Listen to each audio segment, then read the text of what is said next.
এই যুগের যুগবতার জন্মসিদ্ধ শ্রী শ্রীপাদ ব্রহ্মচারী মহারাজের শ্রীপাদ বলতে জানাই অগণিত প্রণাম ও তার সাথে অঞ্চলের সকলকে জানাই বৈদিক অভিনন্দন। রাম নারায়ণ রাম।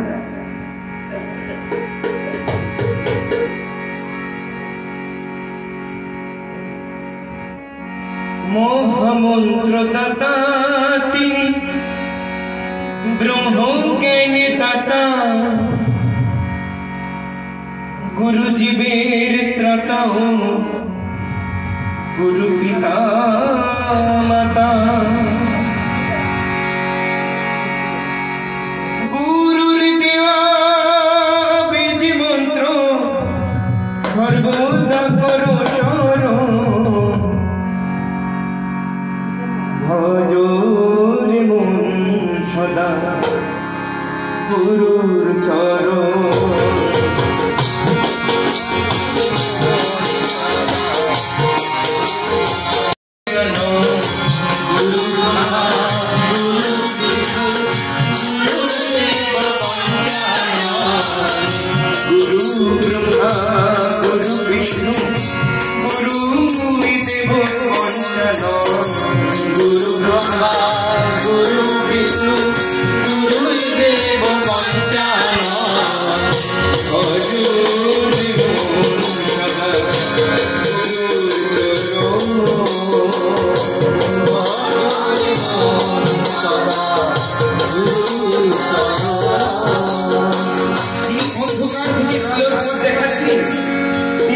गुरु शब्देर अर्थ हलो अंधकार और रु शब्देर अर्थ हलो आलो। तो गुरुर आसने बसे जिनि आलोर पथ देखाबेन ताके गुरु हिसाबे चयन करा प्रयोजन। राम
যাকে নিয়ে পৃথিবীর বিভিন্ন প্রান্তে চলছে আলোচনা সমালোচনা তর্ক বিতর্ক বাদ বিতণ্ডা।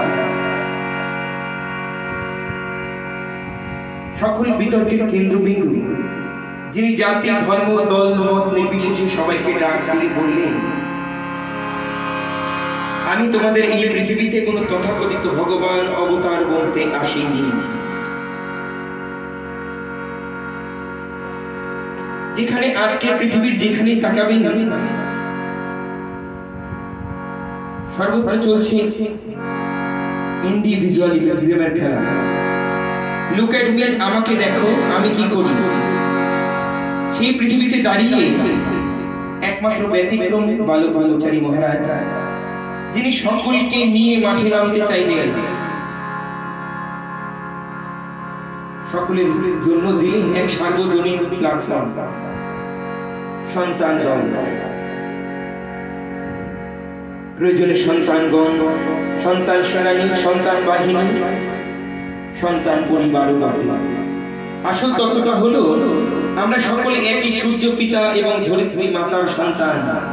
সেই অর্থে এই দল সন্তান দল।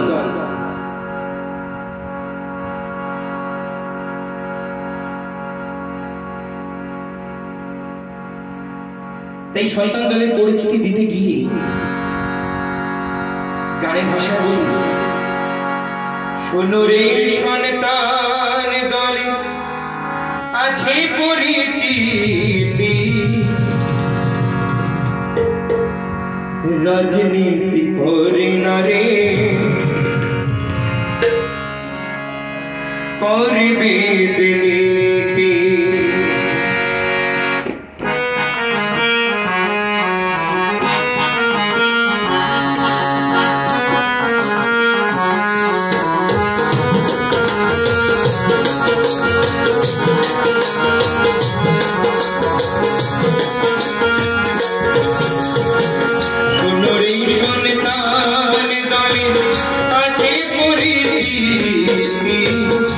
राजनीति करे नारे और बेदनीति राजनीति करे नारे और बेदनीति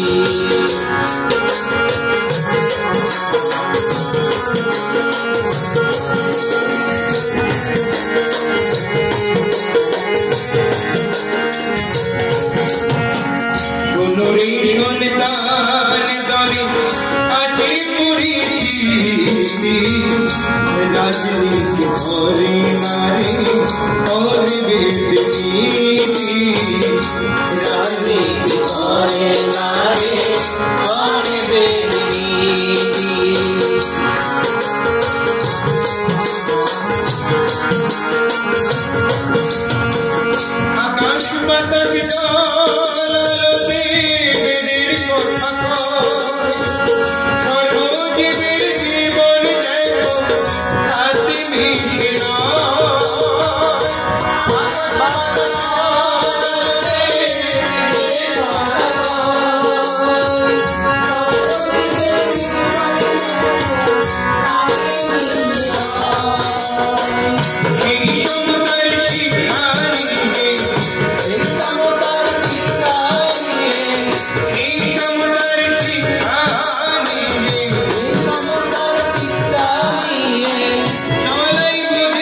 মিশে राजनीति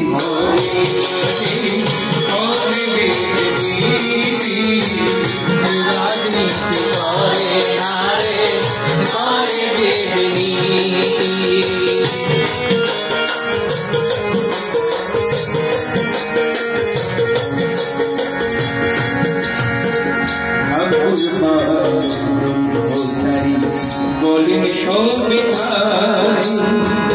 সবাই মানুষ তার মাঝে কেউ ছোট বড় নাই ছোট বড়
বেদের বার্তা বাহকের ভূমিকা নিয়ে সন্তান দল দিগন্তে এগিয়ে চলেছে। এই বেদের নীতি হল জ্ঞানের নীতি।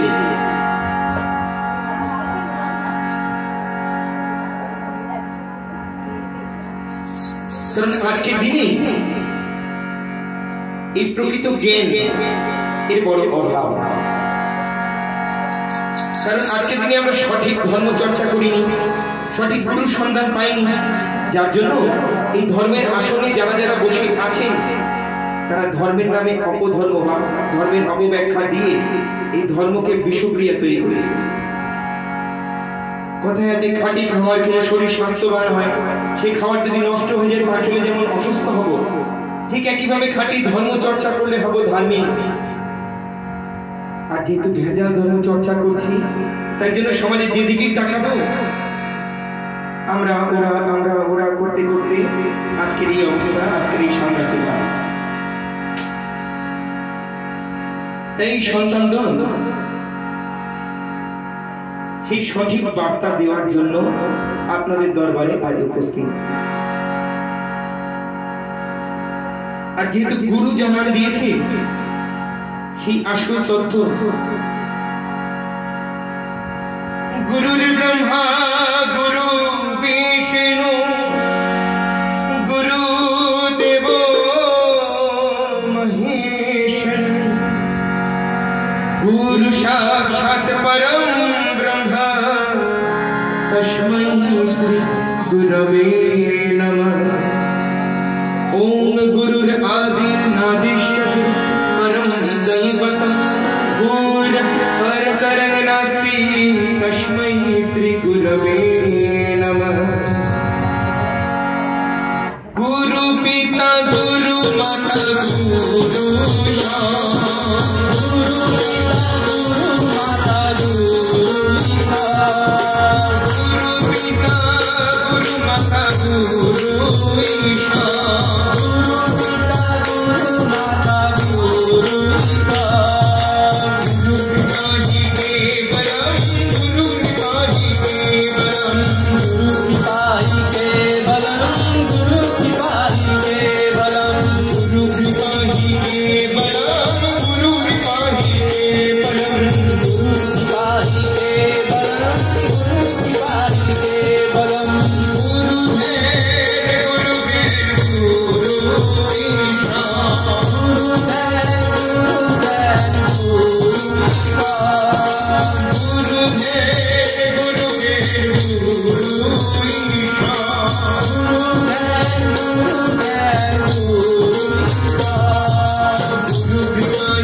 যখন এই পৃথিবীর মাটিতে আসি, কোনো আলাদা দল, কোনো আলাদা সম্প্রদায় বা কোনো আলাদা ধর্ম নিয়ে আসি না। যখন এই পৃথিবীর মাটিতে আসি, তখন একই ওঙ্কার ধ্বনি সত্তা নিয়ে ওয়া ওয়া করতে করতে এই পৃথিবীর মাটিতে আসি। আবার যখন এই পৃথিবীর মাটি ত্যাগ করি, তখন সেই একই ধ্বনি উচ্চারণ করি। তাই তো সেই মৃত্যু পথযাত্রী ব্যক্তি বাহ্য জ্ঞান শূন্য হয়ে অব্যক্ত সুরে বলে ওঠে,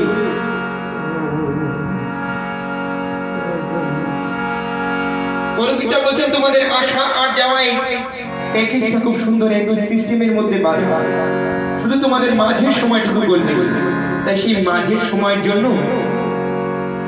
যুগে যুগে মহানেরা আসে, সেই যুগের উপযোগী মহানাম দেন।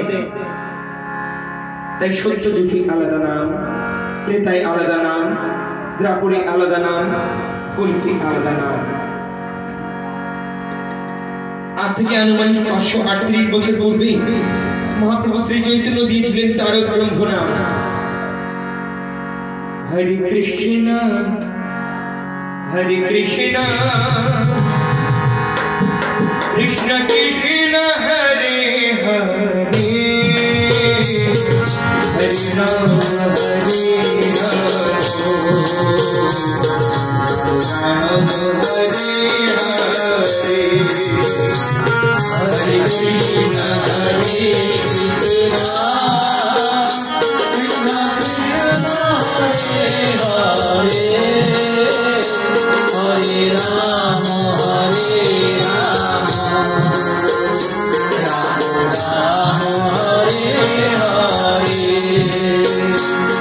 হরে কৃষ্ণ হরে কৃষ্ণ, কৃষ্ণ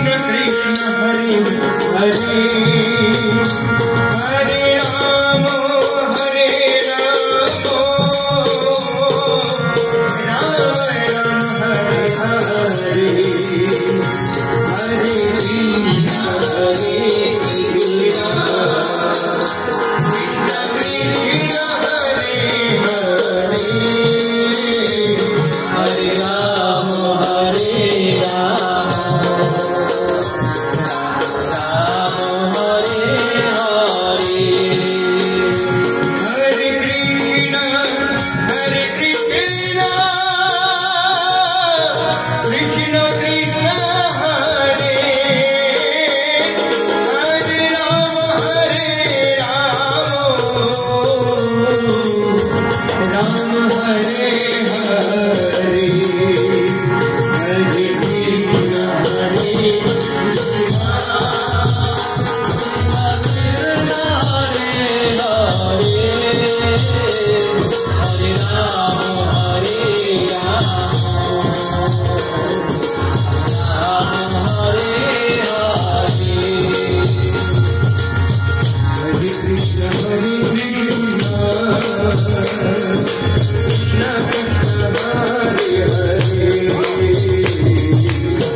হরে রাম হরে রাম, রাম হরে হরে, হরে কৃষ্ণ হরে কৃষ্ণ, কৃষ্ণ কৃষ্ণ হরে, হরে রাম হরে রাম, রাম হরে হরে, হরে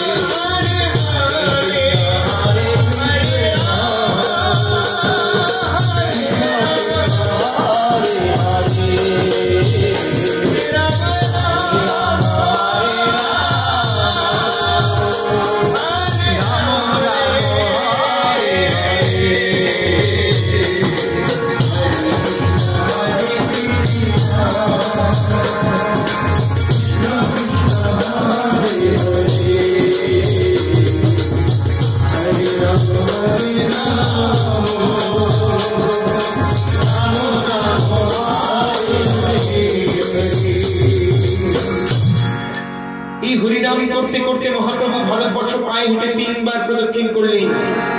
কি উদ্দেশ্য ছিল?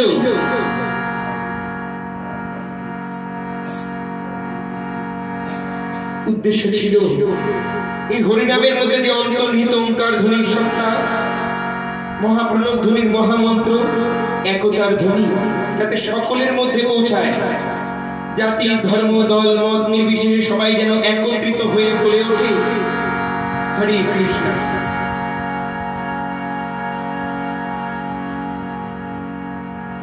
কিন্তু সেই সময়কার দিনে যারা শাসনের আসনে বসে আছে তারা মহাপ্রভুর এই গতিকে রোধ করে।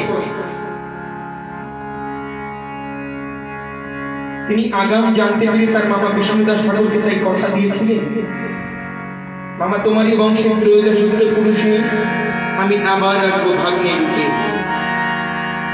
यदा यदा हि धर्मस्य ग्लानिर्भवति भारत अभ्युत्थान धर्मस्य तदात्मानं सृजन्मयं परित्राणाय विनाशाय दुष्कृतं धर्मसंस्थापनार्थाय संभवामि युगे युगे संभवामि युगे युगे संभवामि युगे युगे संभवामि युगे युगे युगे युगे युगे युगे।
তাই যখন যখন ধর্মে গ্লানিতে ভরে যায় তখন তখন সেই যুগের উদ্ধার কল্পে জন্ম নেন মহাপুরুষ।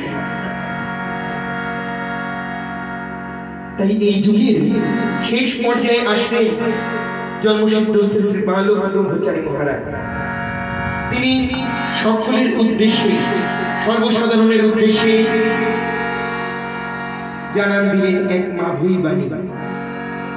আমি যে কাজের দায়িত্ব নিয়ে এসেছি তা আমি পূরণ করব আমার জীবন দশাতেই। এর জন্য যদি 10 আনা 6 আনা করতে হয় বা আরেকটা কুরুক্ষেত্র করতে হয় তাতে আপত্তি নেই। শুনেছি আগের বারের কুরুক্ষেত্র 18 দিন ধরে হয়েছিল, এবারে তা 7 দিনে ঠান্ডা হবে। কিন্তু আমি যে কাজের দায়িত্ব নিয়ে এসেছি তা আমি পূরণ করবই। এই পৃথিবীর মাটিকে আমি বিশ্ববিদ্যালয়ের কাঠগড়ায় বেঁধে দিয়ে যাব। যারা জন্ম নেবে সিদ্ধি মুক্তি নির্বাণের মাত্রা নিয়ে জন্ম নেবে।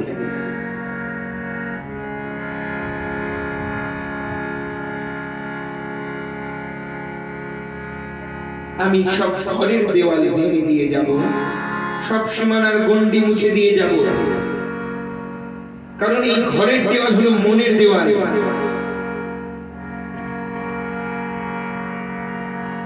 যদি আমার মনের দেওয়ালটুকু ভেঙে যায় তাহলে আমার পাশের বাড়ির লোকটিকে আমার নিজের বাড়ির লোক মনে হবে, পাশের পাড়াটাকেও নিজের পাড়া মনে হবে, পাশের দেশটাকেও নিজের দেশ মনে হবে।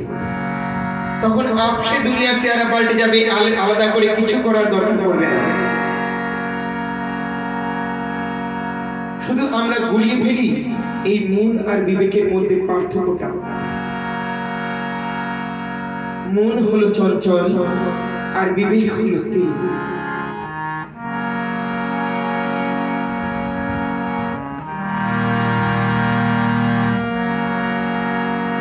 অনন্ত রূপ সৃষ্টি করলেন সাই, শুনি মানবের উত্তর কিছুই নাই। অনন্ত রূপ সৃষ্টি করলেন সাই, এই সাই অর্থে সেই ঈশ্বর স্রষ্টার কথা বলা হয়েছে। এত জীবজন্তু গাছপালা কীটপতঙ্গ সব বাদ দিয়ে একমাত্র মানুষের মধ্যে তিনি এই বিশেষ জিনিসটুকু দিয়েছে। মানুষকে 7টা চক্র দেওয়া হয়েছে, মানুষের মধ্যে বিবেক বুদ্ধি দেওয়া হয়েছে। তাই তো ওই দেব দেবতাগণ করে আরাধন, জন মনিতে মানবে। ওই দেব দেবতাগণ যাদের সিন্নি চড়াই, ফুল বিল্লপত্র দিয়ে পুষ্পাঞ্জলি দিই, তারাও মানুষ আমাদের দিকে তাকিয়ে আছে, হাত জোর করে বলছে যদি তোমাদের মতো একবার মানুষ জন্ম পেতাম, একটু মাত্রা বাড়াতাম। আর আমরা কি করছি? সেই আসল তত্ত্ব ভুলে নকল তত্ত্ব নিয়ে বসে আছে। ওই দেব দেবতাগণ করে আরাধন, জন মনিতে মানবে। মনটা করো করায় করো এই ভবে। আমি সব ঘরের দেওয়াল ভেঙে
যেহেতু তিনি ধর্মনীতি রাজনীতি যেখানে যেখানে গলত আছে তার মূলে তিনি আঘাত হানলেন,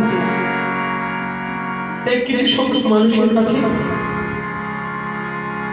তিনি শয়তান রূপ প্রচার দিলেন। যেহেতু তাদের স্বার্থে তিনি আঘাত এনেছেন, তাই বিভিন্ন ভাবে তার উপর কুচ্ছা রাখানো হলো, তার চরিত্রে কালিমা লেপন করা হলো। আর এটা আজকের জন্য না, এটা বারংবার হয়েছে, অতীতেও এর ইতিহাস আছে। তাই জন্য গ্যালিলিওকে অন্ধকূপে বন্ধ করা হয়েছিল, যীশু খ্রিস্টকে ক্রুশে পিটিয়ে হত্যা করা হয়েছিল, মহাপ্রভুকে পুরীর জগন্নাথ মন্দিরে পাথরে পিটিয়ে পিটিয়ে হত্যা করা হয়েছিল।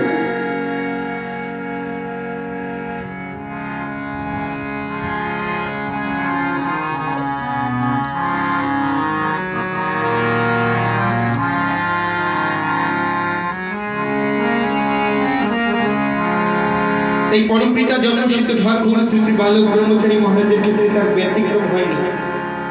শিশুকাল থেকে বিভিন্নভাবে তার কণ্ঠ রোধ করার চেষ্টা করা হয়েছে। সেই পাহাড়ের সাধক ছিলেন ফকির মোহনাই, সেই পাহাড়ের সাধক ছিলেন ফকির মোহনাই। সেটা যে ত্রিপুরা গ্রাম ময়নামতি পাহাড়ের নাম, পাহাড়ের সাধক ছিলেন ফকির মোহনাই। পাহাড়ের সাধক ছিলেন ফকির মোহনাই। ফকিরের বয়সের গড় 177 বছর,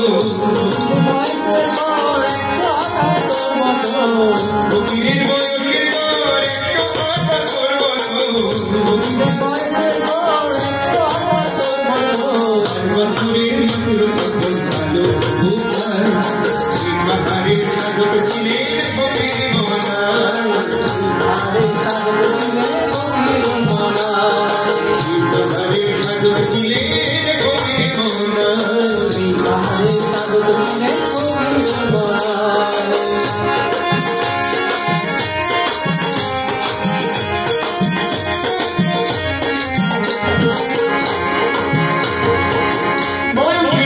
ফকিরের ভুলে ফকির গেলেন চলে একদিন সেই বালকের কাছে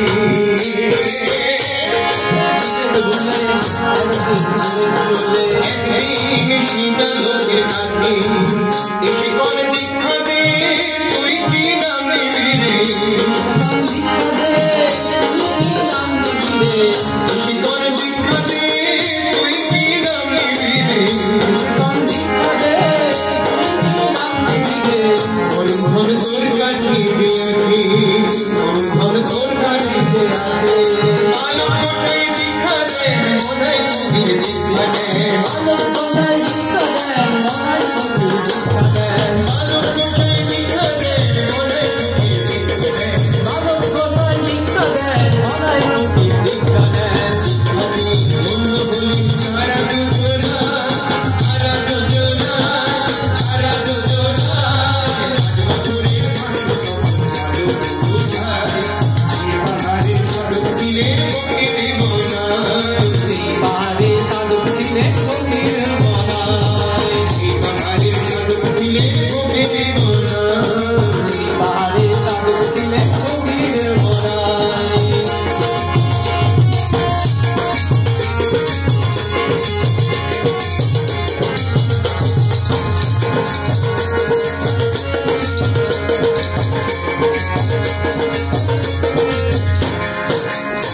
সবাই মারে গেলেন সর্বানন্দ দিলে ভালো করে নৌকা খানি করে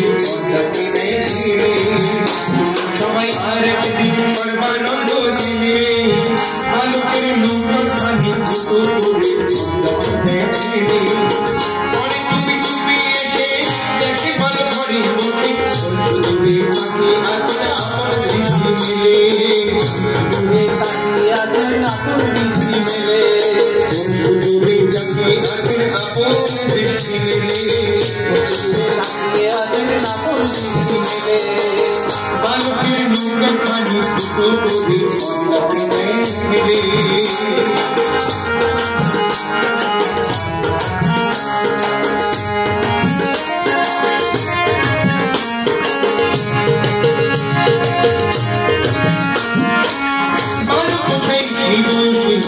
পাহাড়ে নিচে এসে শিক্ষকের ত্রিশূল টেনে তোলে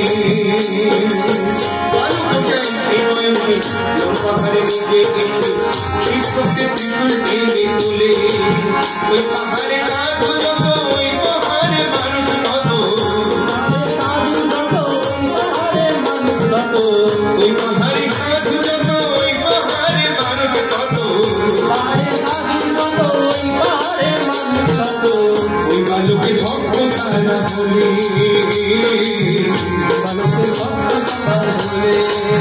ওই বালকের ভক্ত তারা বলে ওই বালকের ভক্ত তারা বলে আলো কোথায় সবে ভাষণে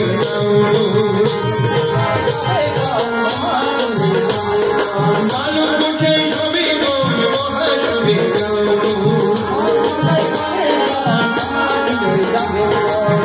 পাখির ফুল পূজা ঠাকুর সাধনা ঠাকুর সাধনা ঠাকুর সাধনা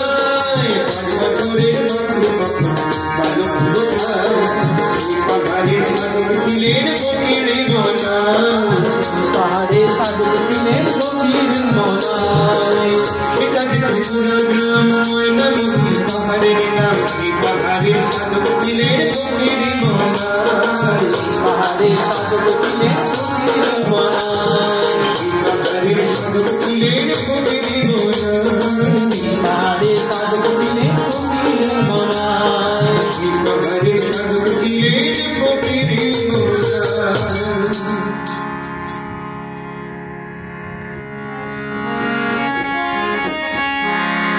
তোমরা যে যত ব্যঙ্গ করো আর থুথু ছেটাও কাদা ঝরো ও তোমরা দেখছো গালি ভুড়ি ভুড়ি দিদি পারে গণতান্ত্রিক অধিকারের মধ্যে পড়ে ও তোমরা দেখছো গালি ভুড়ি ভুড়ি করছো কতই অপমান বিভিন্ন মিটিং মিছিলে গিয়ে অনুবিদ্যা বলতেন, শিব কালী দুর্গা এদের সবার একখান কইরা তোমরা বাহন দেখছো, আমারও একটা বাহন আছে। আমি জানি আমার গুরুর বাহন, আমি জানি আমার গুরুর বাহন,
তাই কতদিন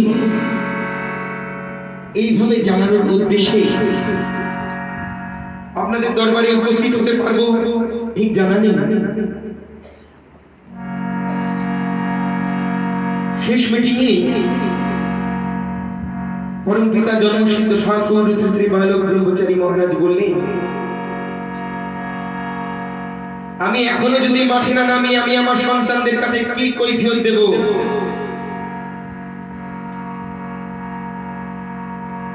অনেক আগেই আমার মাঠে নামার দরকার ছিল।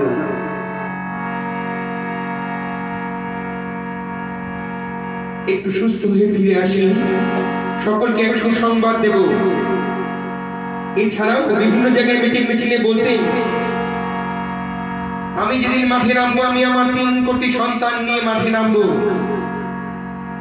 পরমপিতার দীক্ষিত সন্তান সংখ্যা ইন রিটেন 8 কোটি হলেও তিনি বলতেন, আমি যেদিন মাঠে নামবো আমি আমার 3 কোটি সন্তান নিয়ে মাঠে নামবো। একটু অঙ্কের হিসাবটা করে নিন, কজন বাদ গেল? বিভিন্ন সময় বলতেন, প্রয়োজনে আমি প্রকৃতিকে দিয়ে বিপ্লব ঘটাবো।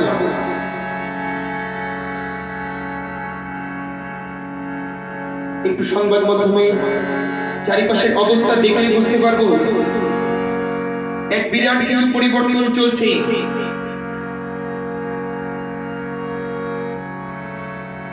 আবহাওয়া থেকে শুরু করে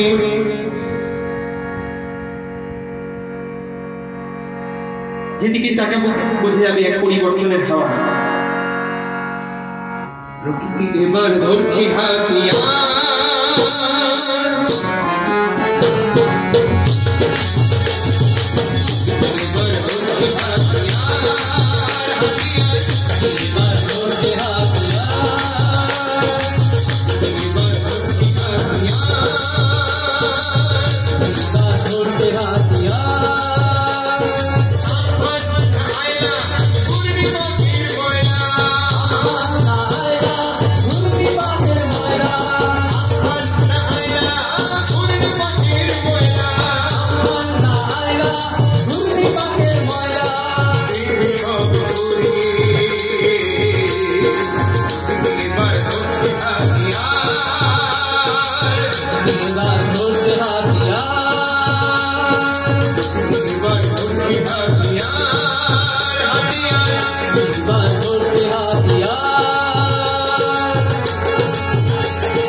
রাজনীতি তুলছে দুর্নীতি, হাতে রয়েছে ভেজাল, শিক্ষায় দুর্গতি।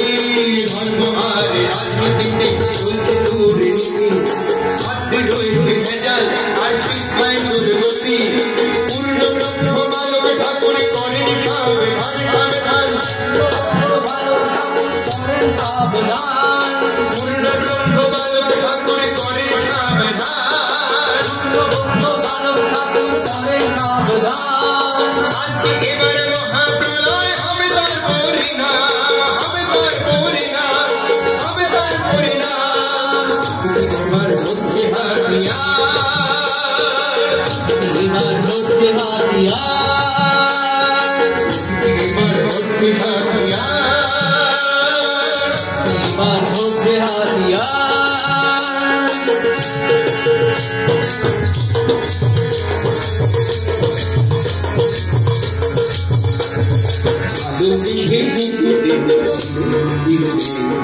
তুমি নিধার কথা আর উপদেশ, আর উপদেশ, আর উপদেশ। তুমি নিধার কথা আর উপদেশ, আর উপদেশ, আর উপদেশ। কথা দিয়ে গেছে তিনি ব্যবস্থা করবে, জাতি নীতি ধর্ম এক রক্ষ ঘুরবে। কথা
রাম নারায়ণ রাম নারায়ণ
ওই শেফালিদিকে বলো তো ইয়ে শেষ করে দিচ্ছি।